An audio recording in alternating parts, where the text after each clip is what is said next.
What's good with YouTube? You already know, Big Flacco with the convict's perspective, and I'm gonna smash, dash, slide on through with that little bit of energy. Please hit the like, subscribe, comment, do all those things to help support this channel, and hit that bell notification for future fire content. Now, as you could tell by the title and thumbnail, this is a very true statement. War or peace? It's a defining moment in California prison history amongst Raza groups traditionally at war. As you hear about that statement, traditionally at war, oppositions, enemy, lots of bloodshed, lots of conflicts, lots of power plays, lots of politics. It's been like this for what now? Shoot. Man, it's been like this for a long time, 55 plus years, man. Are we finally at a stage to where there's no longer a threat of war, conflict, or whatnot? And that's what this video is about, man. And as I've always said, man, I've had a lot of feelings about what happened with this issue, right? Very mixed emotions, okay? But at the end of the day, sometimes your mixed emotions, you got to sit there and suppress those and put them to the side and think of the greater good about what you're trying to push. You can't let your emotions get in the way to where you feel like you want to push the narrative of battle or war just because of past issues and past conflicts, right? And I think that's what's pretty much going on right now with the feds. It's not the feds and state, but with the state as far as what's going on in prison today. There's been tremendous strides in Raza unity behind the walls. And you've seen it time and time again. You hear about people talking. There's been better relationships, right? And I think that a lot of people did not expect what happened to happen recently. And from what I'm hearing, there's a lot of people that don't want to risk or jeopardize that. Peace is what they want instead of war. And that's the direction that I think that the Raza is going in general. In spite of what happened, there's a lot of things that happen that not everybody knows the details as far as what happened up there in Pelican Bay. And I'm going to leave it at that from my understanding. I still feel like I said the MA or Southsiders in Pelican Bay, the MA, whoever called that direction, I feel that someone needs to be held accountable for that you never touch another group segment, right? But that's one prison, one incident that happened. That's not something that's happening at every other institution. And that's something that, you know what, I had to take into consideration, in the way I present, these spills. It doesn't make it right? And it's hard to sit there and gauge what people want. And it seems like a lot of people in these yards, they've grown accustomed to, having relationships that are different as opposed to the past. Some people came into the system and all they know is the respect that's been shown amongst them and the enemy. This is something new. I guess based upon this incident that recently happened, I guess communication has to be a lot better. And that's kind of the understanding from what I'm told. No one really wants to go to war. No one wants to really lose what they've already been able to establish, because at the end of the day, I guess it's about the bigger powers that be basically prospering on these lines. Now, I never called for war, right? But I did call for that some type of repercussion had to happen based upon what happened. That's as far as I've stated on any of this. And that's just because it's coming from me, an understanding of not allowing someone to become victimized or whatnot. But at the end of the day, they're going to do what they're going to do behind the walls for whatever reasons. There comes a time in prison, right, where certain choices and decisions that happen are going to have basically a long-term effect, 10, 20 years, right? In addition to that, whatever happens now doesn't just affect the North and South. It affects the whites, it affects the blacks, and it also affects how they're going to deal with the non-designated yards, the SMY groups. I stand behind every video that I've done on this issue, personal feelings, and how the bylaws and structure is supposed to be with what's going on, right?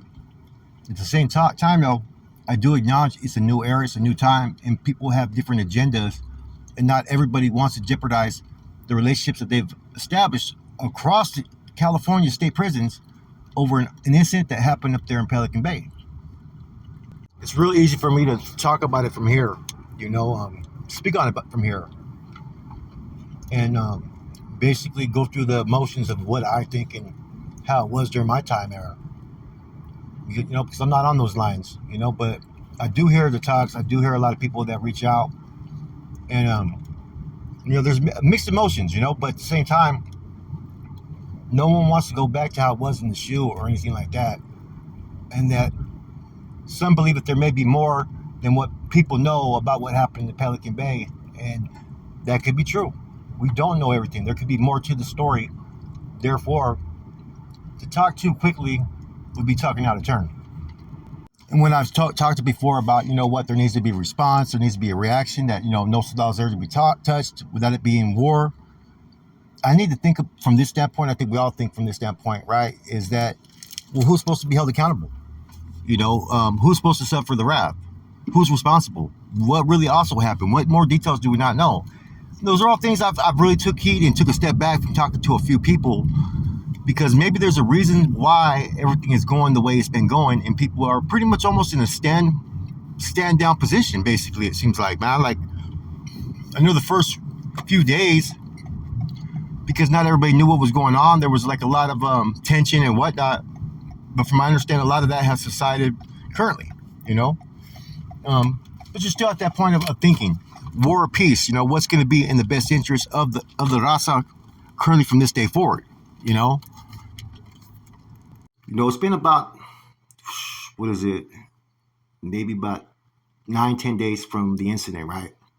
So there was a lot of emotions from a lot of people's part that have spoken out. And whether I agree with the decision making, it doesn't really matter. I don't have no foot in the race. Okay, so there's probably things going on that I have no knowledge of. There's probably some willing and dealing I don't understand. And there's probably some type of consequences for those that I don't know forthcoming. So you got to look at everything. What's going to be the best approach to this whole matter? It's basically a defining moment of what's going to happen from here on out. We were expecting a hiccup to occur, sometime in the next foreseeable future, and it just recently happened. So I think this is what was expected was going to happen eventually, and now how it's approached here on after is going to see where this Raza, unification on these yards goes. So for so much part, it has been working, but that's for the organizations, as we know. They're the ones that are benefiting at the top. As hard as it is for some to understand, myself included, it seems like the continuous level of peace is what's going to be there, what's on the table. I still feel that there should be some consequences, right? Towards those that made this decision based upon the fact that, you got to set boundaries. But then again, I'm not privileged to every information that is going on to said matter. Yeah, I hear a lot of stuff, more stuff than even a lot of people that are currently active. But at the same token, that doesn't mean that I let my old way of thinking cloud my judgment in how I evaluate this. There's a lot of people, right, who don't agree with what happened in Pelican Bay, right? But then again, like I said, they're not privy to that information. But there's also those that feel like, man, there's been a lot of things that have achieved in the last few years that nobody ever thought could be achieved. And no one wants to just throw that away overnight over an isolated incident, from what I'm hearing. And that there's more to this isolated incident than a lot of people know. So even though it may be something that people don't understand, right? Maybe that it's not meant for them to understand. Politics get very, they get very blurry at times. And not everybody knows why something happens or who may be behind it or what the overall agenda of it is or why it was triggered, For all we know, that whole matter could have been co-signed by someone up there, and the rest of the powers that be did not even know it was co-signed. You never know. So if that's the case, that's one individual's error on his part that could have a ripple effect on everybody else, and everybody has to take that into consideration. There has been tension on these yards. There are a lot of people that have certain feelings, but slowly those tensions are starting to deteriorate because people are doing what they have to do to fucking pretty much remedy the situation as it's been developed. The one thing I do know, right, is that safeguards will be put forward for something of this magnitude not to happen again. And it's a classic example of getting too close and getting too comfortable, and people not realizing it's prison. So right, like I said, it's a defining moment, war or peace. And I think that, uh, to be honest with you, it seems like it's going to be peace. It seems like whatever is going on politically, right? That's amongst that's amongst these groups. That's amongst the leadership. Whether I agree with it or not, it doesn't matter, because I don't think there's nothing wrong. What I'm saying, with being able to coexist and having respectful relationships with other Raza, regardless of your political affiliations. But I do think that in the future that there has to be those safeguards to where not one group could touch another person's group, regardless of the situation or circumstances. Even if someone over there is co-signing saying, yeah, it's all good, it still must fall back that, hey, they deal with it, not any other group. And that's my position. And hopefully people learn from this. It's unfortunate someone lost their life. And I don't know all the details of who, what, where, when, why, you know. But at the end of the day, it is what it is. So we'll see what happens from here. With that said, I'm gone.